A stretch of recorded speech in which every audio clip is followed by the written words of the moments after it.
After the death of the legendary Chhatrapati Shivaji, his son Sambhaji ascended the throne of Maratha Empire at the age of 25. His rule was largely shaped by the ongoing wars between the Maratha Empire and the Mughal Empire, as well as the Sultanates and the Portuguese Empire. Sambhaji was born to Emperor Shivaji and his wife Saibai. He lost his mother at the age of 2, and was raised by his grandmother Jijabai. When he was 9 years old, Sambhaji was sent to live as a political hostage at Raja Jai Singh of Amba, to ensure compliance of the Treaty of Purandar that Shivaji had signed with Mughals.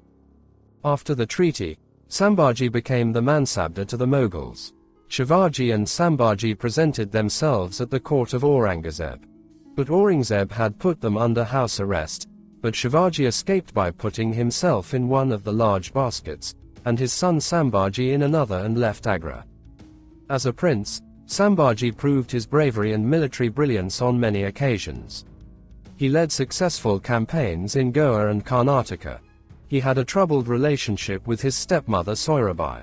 She wanted her son Rajaram to succeed Shivaji as the next Maratha king, and poisoned Shivaji's mind. Sambhaji's behavior and addiction to sensual pleasures led Shivaji to imprison his son at Panhala fort, as Shivaji had always maintained high standards regarding the behavior. Sambhaji escaped from the fort, and joined Aurangzeb's commander Dila Khan for a year. This came as a rude and extremely sad shock to Shivaji. But after a year, Sambhaji realized the actions when he witnessed the atrocities of the Mughals, and returned back to the Maratha camp. Sambhaji was apparently reconciled with his father, but was still kept under the surveillance at the Panhala fort. When Chhatrapati Shivaji died in 1680, Sambhaji's stepmother Soirabai and her supporters plotted to arrest Sambhaji, and wanted to crown Rajaram.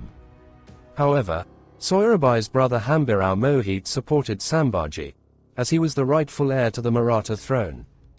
At the same time, there was a news of massive attack of Aurangzeb's Mughal army on Maharashtra. So, Hambirao thought a strong leader like Sambhaji was the rightful leader. Upon hearing the news of Shivaji's death, Sambhaji plotted his escape, and took possession of Panhala fort by killing the fort commander. Sambhaji ascended the Maratha throne in 1680, Rajaram and his mother Soirabai were imprisoned. Soon he began his military campaigns against the neighboring states. Sambhaji's first campaign was against the Mughal viceroy of Burhanpur, Bahadur Khan.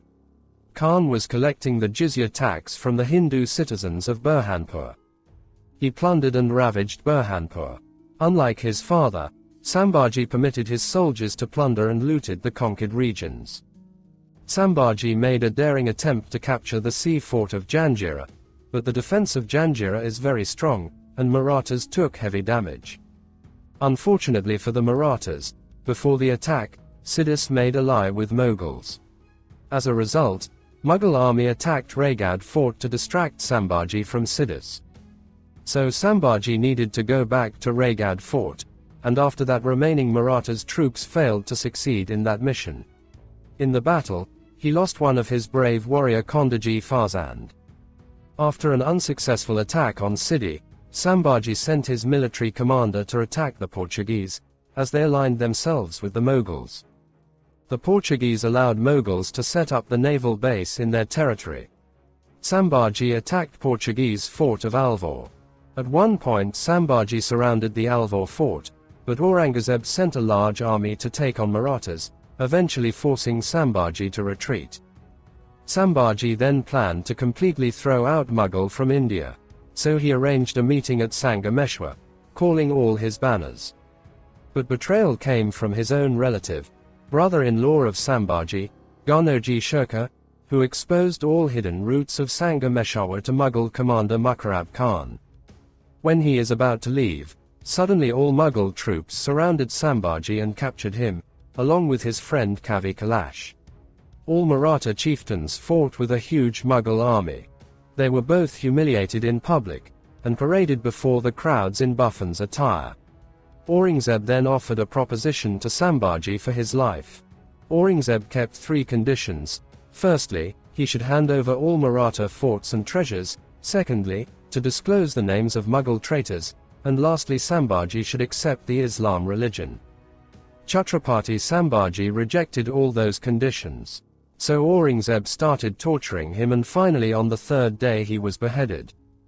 After Sambhaji's death, all the Maratha nobles forgot the differences, and united under one banner of Chhatrapati Rajaram, and continued their battle against the Mughals. After Sambhaji's death, all the Maratha nobles forgot the differences, and united under one banner of Chhatrapati Rajaram, and continued their battle against the Mughals.